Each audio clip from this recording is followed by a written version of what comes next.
92.7 big FM पर big heroes. हम में से बहुत सारे लोग, खासकर जो महानगरों में रहते हैं, वो अपने घरों में काम करने के लिए मेड एजेंसी से लड़कियां लेकर आते हैं। और वो लड़कियां ज्यादातर उड़ीसा, झारखंड, छत्तीसगढ़ के आदिवासी इलाकों से होती हैं। कुछ साल पहले मैंने एक वीडियो देखा था जिसमें एक सेलिब्रिटी हमें ये समझा रही थी कि अगर हम ये एजेंसी से मेड्स घर लाते हैं तो कहीं ना कहीं हम उसी ह्यूमन ट्रैफिकिंग का हिस्सा हैं जिसका सबसे बड़ा गढ़ भारत है। लेकिन शायद उस वक्त मुझे बात इतनी गंभीरता से समझ नहीं आई थी और आज मैं स्वीकार करना चाहती हूँ कि बहुत सालों से एजेंसी से मैं अपने घर में काम करने के लिए मेड रखती रही हूँ। लेकिन हाल ही में मैं एक ऐसे घर में गई जहाँ पर एक एजेंसी वाले ने लड़कियों को रखा हुआ था और यकीन मानिए उस दिन मेरी सोच हमेशा के लिए बदल गई और उस दिन ये फैसला किया कि आज के बाद मैं उस ह्यूमन ट्रैफिकिंग का हिस्सा नहीं बनूंगी और किसी एजेंसी के थ्रू मैं घर में डोमेस्टिक हेल्प नहीं लाऊंगी। कुछ लोग हैं जो ह्यूमन ट्रैफिकिंग के इस अपराध के खिलाफ काम कर रहे हैं और ऐसे लोग बनते हैं समाज के बिग हीरो। और ऐसी ही मेरी आज बिग हीरो हैं डॉक्टर रश्मि तिवारी। बहुत बहुत स्वागत है डॉक्टर रश्मि तिवारी आपका बिग हीरोज में। Thank you. एक संस्था आप चलाती हैं जिसका नाम है आहन फाउंडेशन। जी, चाहूंगी आप हमको बताएं कि आहन फाउंडेशन क्या क्या करता है। आहन ट्राइबल डेवलपमेंट फाउंडेशन जो है वो ट्रैफिकिंग रोकने की बजाय, जो लड़कियां हैं उनको रेस्क्यू करने की बजाय हम प्रिवेंशन पे ज़्यादा काम करते हैं। तो हम काम करते हैं उन लड़कियों पर 9 से 16 साल की लड़कियां जो कि ज़्यादा शिकार होती हैं ट्रैफिकिंग की, और उनकी माँओं के साथ हम काम करते हैं डिफरेंट स्मार्ट कम्युनिटीज़ के through. Sarpanch, media, administration, religious leaders और ट्राइबल फैमिलीज। क्या बात है, स्मार्ट। हमारे एम्पावरमेंट सेंटर्स हैं जिसमें बच्चे आते हैं और पीयर टू पीयर एक्सचेंज के थ्रू, खेलों के थ्रू ट्रैफिकिंग की समस्या को समझते हैं, लाइफ स्किल्स समझते हैं। दूसरी तरफ हम बहुत सारी वोकेशनल प्रोग्राम्स के थ्रू माँओं को ट्रेन करते हैं ताकि उन्हें आर्थिक इंडिपेंडेंस आए। और अगर उन्हें एक कमाई का जरिया मिल जाता है तो वो हमेशा, हमने देखा है कि वो अपने बच्चों को स्कूल भेजना ज़्यादा पसंद करेंगे, कमाई के लिए नहीं। अच्छा, क्योंकि नॉर्मली ये सोच होती है कि ये लोग सिर्फ अपने बच्चों से काम कराना चाहते हैं। नहीं, बिल्कुल भी नहीं। आर्थिक हालात उनके इस तरीके के हैं कि उन्हें लगता है कि ठीक है, बच्चा जाएगा तो कमा करके आ जाएगा। और कितनी बार ऐसा होता है कि माँ बाप को पता नहीं होता कि जहाँ वो बच्चा जा रहा है वहाँ की हकीकत क्या है। उन्हें सपना दिखाया जाता है कि एक सपनों की दुनिया है जहाँ आपको पढ़ाई मिलेगी, जहाँ आपको खाना मिलेगा, अच्छे अच्छे कपड़े मिलेंगे। उन बच्चों को ये नहीं मालूम होता कि उनको 18 से 19 घंटे काम करना पड़ेगा, जहाँ उन्हें बच्चा कुछ खाना मिलेगा, कितनी बार मारपीट भी मिलेगी। कौन कौन से एरियाज में आप काम करते हैं?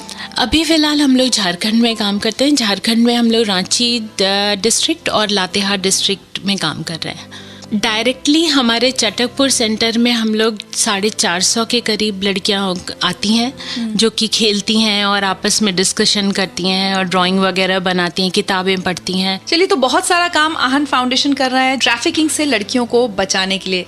लेकिन पर्सनली डॉक्टर रश्मि तिवारी ने एक काम शुरू कब किया? क्या कोई ट्रिगर था खास जिसने उन्हें इंस्पायर किया ट्रैफिकिंग के खिलाफ एक लड़ाई शुरू करने में? पूछूंगी इन सबसे बस कुछ ही देर में। आप सुनते रहिए हमारा खास शो बिग हीरोज। मैं हूं आपके साथ ऋचा अनिरुद्ध और मेरी बिग हीरो हैं आहन फाउंडेशन की डॉक्टर रश्मि तिवारी।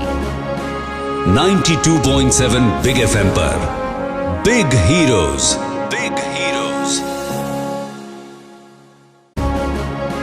92.7 बिग एफएम पर बिग हीरोज। 92.7 बिग एफएम पर आप सुन रहे हैं बिग हीरोज। मैं हूं आपके साथ ऋचा अनिरुद्ध और आज मेरी बिग हीरो है आहन फाउंडेशन से डॉक्टर रश्मि तिवारी, जो कि ट्रैफिकिंग के खिलाफ एक मुहिम छेड़े हुए हैं और बहुत सारी बच्चियों को ट्रैफिक किए जाने से बचाती हैं। डॉक्टर रश्मि, कब और कैसे शुरुआत हुई इस मुहिम की? मैं CEO क्लब की कंट्री डायरेक्टर हुआ करती थी और 2011 में मुझे भुवनेश्वर जाना पड़ा एक फंडिंग के चलते, जहाँ पे हम एक प्रोजेक्ट फंड करना चाह रहे थे जो आदिवासी बच्चों से रिलेटेड था। जब मैं वहाँ पहुँची तो मुझे लगा कि मैं इनके घर जा कर के इन बच्चों को देखती हूँ कि ये बच्चे आते कहाँ से हैं। हम कई गाँवों में गए और जो गाँव की हकीकत देखी वो इतनी शॉकिंग थी कि मेरे जैसा इंसान, जो कि मतलब मैं इकोनॉमिक्स की स्टूडेंट हूँ, तो भारतीय अर्थव्यवस्था के आंकड़े हम लोग रटते हुए ही बड़े हुए हैं, पर जो हकीकत वहाँ देखी वो किसी भी आंकड़ों से कहीं बदतर थी, जहाँ बच्चों के पास पहनने को कपड़े नहीं, खाने को कुछ नहीं, और लोगों के जीवन यापन का कोई साधन नहीं, और वो बच्चों को ऐसे मतलब देना चाह रहे थे जैसे कि मतलब बच्चों की कोई इम्पोर्टेंस नहीं होती। I came back and I resigned. उसके बाद मैंने आहन फाउंडेशन के लिए काम करना शुरू किया। तो हमने शुरू किया धीरे धीरे मेंटरिंग प्रोग्राम करते हुए झारखंड में ही लड़कियों के साथ। ये हकीकत मैंने पहले नहीं देखी थी कि बच्चे बिकते हैं। शायद हम लोग उस हकीकत से नज़र बचा कर रखना चाहते हैं, मतलब हम एक्सेप्ट नहीं करना चाहते कि हमारे ही समाज में ऐसा कुछ हो रहा है। बिल्कुल। इसी दिल्ली में मैंने बहुत सारी लड़कियों को देखा था जो मेड सर्वेंट बन करके आती हैं, और मॉल वगैरह में हम हमेशा देखते हैं कि पीछे पीछे बच्चे को लेकर के या रेस्टोरेंट के बाहर खड़ी रहती हैं। पर मैंने कभी भी इस बात पे गौर नहीं किया था कि ये बहुत कम उम्र की बच्चियां आती कहाँ से हैं। पर जब वो बच्चियां मुझे ही बेची जाने लग गईं तो मेरे लिए फिर कुछ और कर पाना बहुत मुश्किल था। बहुत चौंकाने वाले आंकड़े हैं हमारे देश में ट्रैफिकिंग से जुड़े हुए। आप तो उसमें काम करती हैं, कुछ शेयर करना चाहें? रफ आंकड़े के हिसाब से झारखंड से अकेले हर साल 40,000 से ज़्यादा बच्चे ट्रैफिक्ड होते हैं, और उसमें कई मिसिंग होते हैं, और जो मिसिंग भी होते हैं उनका 10% FIR ही दर्ज होता है, और उसमें से 40% से ज़्यादा कभी भी वापस नहीं आते। ज़्यादातर लड़कियां होती हैं या दोनों? दोनों ही होते हैं, बट लार्जर प्रोपोर्शन लड़कियों का होता है। झारखंड में कई ऐसे कस्बे हैं जो कि पूरे के पूरे खाली हैं। आपको 9 से 16-17 साल तक की वर्ग की कोई भी लड़की किसी की भी घर में नहीं मिलेगी। या तो वो ईंटे भट्टे में गई हुई हैं, या वो किसी शहर में कमाने गई हुई हैं, या वो लापता है, किसी को नहीं मालूम कि कहाँ गई हैं। आपकी बातें सुनकर ना मतलब समझ नहीं आ रहा क्या बोले। कई बार ऐसे इंसिडेंट्स हुए होंगे कि आप खुद ही शॉक्ड हो गई होंगी, या एक इमोशनल ब्रेकडाउन हो गया होगा, या आप समझ में नहीं आया होगा कि ये क्या हो रहा है। ऐसी अगर कोई कहानी आपकी ज़िंदगी में, आपकी इस जर्नी में घटी है, पूछूंगी डॉक्टर रश्मि तिवारी से आपसे बस कुछ ही देर में। सुनते रहिए हमारा खास शो बिग हीरोज़। आज बात हो रही है हमारे देश के अलग अलग हिस्सों से ट्रैफिक हो रहे मासूम बच्चों की, बचपन की। मैं हूँ आपके साथ ऋचा अनिरुद्ध, और मेरी बिग हीरो है डॉक्टर रश्मि तिवारी। 92.7 बिग FM पर बिग हीरोज।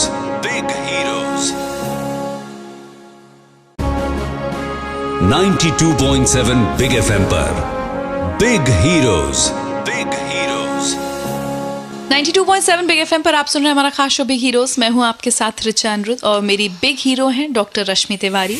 इनकी आहन फाउंडेशन ट्रैफिक किए जाने का खतरा जिन बच्चों पर होता है उनके साथ काम करती है, उनकी ज़िंदगी संवारने का काम करती हैं। डॉक्टर रश्मि, 5 साल की जर्नी रही है आपकी आहन फाउंडेशन के साथ। अगर मैं पूछूं कि कोई बहुत शॉकिंग इंसिडेंट, कोई बहुत इमोशनल इंसिडेंट जो हुआ हो, कोई शेयर करना चाहेंगे आप? जिस दिन हमने पहला एम्पावरमेंट सेंटर खोला था चटकपुर में, और वो पूरा नक्सली एरिया में है, और वहाँ पर गांव में बहुत कम लड़कियां हैं जो घर में रहती हैं, बाकी सब बाहर जा चुकी हैं। कुछ लड़कियां आई थी जो अपने काम से छुट्टी पे आई थी, क्योंकि उनके 11 महीने होते हैं तो वो वापस आती हैं। और जिस दिन हमने सेंटर खोला उसके बाद एजेंट आया था उन्हें लेने, और मुझे ये बात नहीं मालूम थी कि ये एजेंट है और ये हमारे ही इनॉग्रेशन में ही बैठा हुआ है, क्योंकि लड़कियों को वापस लेकर के जाना है। और 4 लड़कियों ने उसी समय ही मना कर दिया कि हम वापस नहीं जाएंगे। और वो मेरे लिए इतना बड़ा एक्सेप्टेंस था, क्योंकि गैर आदिवासी होने के नाते मुझे बहुत टाइम लगा उन आदिवासियों में एक्सेप्टेंस क्रिएट करने के लिए। अगर ऐसी लड़कियां हर गांव में हम क्रिएट करने लग जाएं तो ट्रैफिकिंग की समस्या काफ़ी हद तक अपने आप ख़त्म होगी। लेकिन एक बात बताइए, कभी आपको डर नहीं लगता कि 30-40 हज़ार रुपए एक मेड को हायर करने का कमीशन दिया जाता है? जाहिर सी बात है, बहुत बड़ा नेक्सस है, इस पैसे का हिस्सा बहुत सारे पावरफुल लोगों तक भी पहुंचता होगा। आप जब उनका काम खराब कर रही हैं, अगर उनकी नज़र से देखा जाए, कभी आपको धमकी या आपको डर नहीं लगा कि ये लोग मुझे नुकसान पहुंचा सकते हैं? एजेंट्स से भी कहीं ज़्यादा डर मुझे बाकी चीज़ों का भी होता है, क्योंकि जिन एरियाज़ में हम काम करते हैं वो टिपिकली बहुत नक्सल ओरिएंटेड एरियाज़ हैं, जहाँ पर न सिर्फ एजेंट्स और बाकी जितना नेक्सस है वो विरोध करता है लड़कियों के विकास का, बल्कि नक्सल भी विरोध करते हैं। तो आपका सिर्फ एक तरफ से विरोध नहीं हो रहा, आपका दोनों तरफ से विरोध वो होता है। चाहते हैं कि वो ऐसे ही पिछड़े ही रहे, हाँ, भूखे मरते रहे, ताकि उनके अंदर एक विद्रोह और वो बिल्कुल, रहे। क्योंकि अगर वो वहाँ विकास होने देंगे तो वो अपना विद्रोह जस्टिफाई नहीं कर पाएंगे। किसी बच्ची की कोई कही बात आपसे या कुछ कोई आप शेयर करना चाहें? लास्ट टाइम जब मैं गई थी तो 2 छोटी छोटी बच्चियाँ हार्डली 5-6 साल की होंगी, और वो मेरे साथ पूरे टाइम मेरी साड़ी का पल्ला पकड़ करके और 3-4 गांव घूमी। जब मैं बोलते बोलते थक गई तो उसके पास छोटी सी बॉटल में जो पानी था वो मुझे देना कि एक पार्ले जी का बिस्किट और ये खा लो। वो इतना टचिंग था कि मुझे लगा इतने सारे लोग सुन रहे हैं और ये बच्चा 5 साल का मेरी पल्ला पकड़े पकड़े 3 गांव घुमाई। कितनी बार होता है कि माएँ जब उनकी बच्चियों बच जाती हैं तो वो बहुत अपनी खुशी के लिए मुझे बहुत सारी झाड़ुएँ मिलती हैं, क्योंकि उनके पास और कुछ देने को नहीं होता तो वो हैंडमेड झाड़ू देती हैं। मतलब मेरे पास भरे हुए हैं ऐसे किस्से कि इतना प्यार मिला है ना कि मुझे लगता है कि मैंने तो कुछ भी नहीं किया और उन्होंने मेरे लिए कितना कुछ कर दिया। ये जानना बहुत ज़रूरी है अगली बार कि जब घर में जो लड़की काम कर रही है, खासकर अगर वो बहुत छोटी उम्र की है और उस पर हम चिल्ला देते हैं, या बहुत घरों में मैं सुनती हूँ कि लोग बच्चियों पर हाथ उठाते हैं, वो बच्ची कहाँ से आई है, उसका भी एक परिवार है, उसका भी एक बचपन था जो शायद उस एजेंट की वजह से और हमारी वजह से कहीं खो गया। क्या वो बचपन हम उन बच्चियों का वापस नहीं कर सकते? क्या कर सकते हैं हम और आप? क्या अपने घरों में, अपने शहरों में रहकर कुछ कर सकते हैं? पूछूंगी इनसे आपसे बस कुछ ही देर में। आप सुनते रहिए हमारे खास शो बिग हीरोज। मैं हूं आपके साथ ऋचा अनिरुद्ध। मेरे बिग हीरो हैं डॉक्टर रश्मि तिवारी। 92.7 बिग FM पर big heroes, big heroes. 92.7 big FM पर बिग हीरोज, बिग हीरोज। अगली बार आप जब अपने घर में काम करने के लिए एक लड़की ढूंढने जाएं तो एक बात जरूर सोचिएगा, आप उसी ह्यूमन ट्रैफिकिंग का हिस्सा हैं जिसकी वजह से हजारों बच्चों की जिंदगी हमेशा हमेशा के लिए बर्बाद हो जाती है। आप सुन रहे हैं हमारा खास शो बिग हीरोज। मैं हूं आपके साथ ऋचा अनिरुद्ध, और आज जो मेरी बिग हीरो हैं डॉक्टर रश्मि तिवारी, वो इसी ह्यूमन ट्रैफिकिंग के खिलाफ लड़ रही हैं। डॉक्टर रश्मि, हम लोग कैसे आपकी इस लड़ाई में आपका साथ दे सकते हैं? सबसे पहले तो ये मेट्रो में जो लोग रहते हैं वही एक्चुअली काफ़ी हद तक ट्रैफिकिंग को ख़त्म कर सकते हैं, क्योंकि वही बढ़ावा दे रहे हैं। क्योंकि ये डिमांड सप्लाई का वो है, और अगर आप डिमांड नहीं करेंगे तो सप्लाई होगी किसको? किसी बच्चे को आप हायर करते हैं या एजेंट आपके पास लेकर के आता है तो आप उसका एज प्रूफ जरूर देखिए।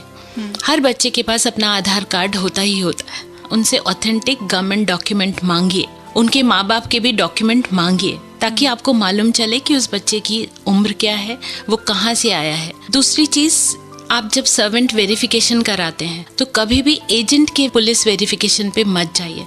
आप अपने थाने में कहिए कि एजेंट आपके थाने में करवाए, ताकि अगर वो रिश्वत दे करके किसी तरीके से कुछ वेरिफिकेशन करा करके भी आ रहा है तो आप उसको वहाँ रोक सकते हैं।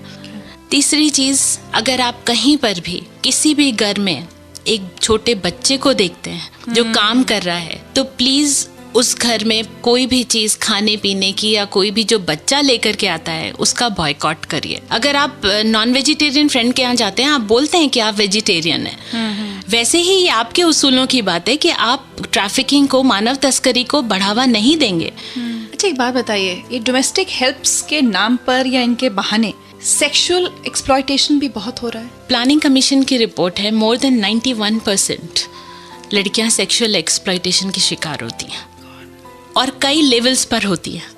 क्योंकि जब वो एजेंट के पास आती हैं तो वो खुले गांव से आती हैं, और जब दिल्ली में छोटे से कमरे में बंद की जाती हैं तब उनको अपनी ज़िंदगी के असलियत का एहसास होता है और वो भागना चाहती हैं। वहाँ पर भी सेक्सुअल एक्सप्लॉयटेशन को, बलात्कार को इस्तेमाल किया जाता है उनको काबू में लाने के लिए। Oh my God! कितनी बार एजेंट खुद उनका बलात्कार करते हैं, और सिर्फ डोमेस्टिक हेल्प के लिए नहीं, forced surrogacy, forced marriage, organ trade, prostitution, इन सब के लिए ये लड़कियां इस्तेमाल की जा रही हैं। आहन को अगर हम हेल्प करना चाहें किसी तरह से, next to next month Aahan foundation Aahan brave hearts के नाम पर एक फुटबॉल टीम शुरू कर रहा है उन लड़कियों की जो कि प्रोफेशनल फुटबॉल प्लेयर थीं और परिस्थितिवश वो वापस चली गई हैं डोमेस्टिक लेबर की तरह काम करने या फार्म लेबरर की तरह काम कर रही हैं, हम उनको वापस ला रहे हैं प्रॉपर कोचिंग दे करके, प्रॉपर प्रोफेशनल फुटबॉल की सारी सुविधाएं देकर, और उनका उस टीम का नाम होगा आहन ब्रेव हार्ट्स। तो हम चाहते हैं कि आपके लिसनर्स हमें जिस तरीके से भी मदद कर सकें, आहन ब्रेव हार्ट्स की मदद करें, क्योंकि ये पहली बार है जब ट्रैफिकिंग प्रिवेंशन के लिए प्रोफेशनल फुटबॉल्स की प्लेयर्स की टीम आ रही है। एंड तो शायद हमारे लिसनर्स में से कोई बहुत अच्छे फुटबॉल ट्रेनर्स मिल जाएं आपको। कैसे आपको कांटेक्ट करें अगर कोई मदद करना चाहता है आपकी? आहन ट्राइबल डेवलपमेंट फाउंडेशन के नाम से हमारा फेसबुक पेज है, rashmi@ahanfoundation.org पे ईमेल कर दें या 9810722755 पे हमें कांटेक्ट करें। बहुत बहुत बहुत अच्छा लगा आपसे बात करके डॉक्टर रश्मि तिवारी। और जैसे मैंने पहले ही बताया था, मैं तो ये फैसला कर चुकी हूँ कि इस ह्यूमन ट्रैफिकिंग के अपराध का हिस्सा मैं नहीं बनूंगी। मैं अब किसी मेड को एजेंट के थ्रू हायर नहीं करूंगी। Thank you so much. मैं चाहती हूँ ऋचा जी कि जैसे आप कर रही हैं वैसे ही आपके लिसनर्स भी करें। प्लीज़ प्लीज़ प्लेज दैट आप अंडर एज गर्ल को हायर नहीं करेंगे। इसी के साथ आज बिग हीरोज में मेरे यानी ऋचा अनिरुद्ध के साथ इतना ही। अगले शनिवार एक और बिग हीरो के साथ आपसे फिर मिलूंगी। तब तक के लिए bye bye, take care. 92.7 big FM पर बिग हीरोज।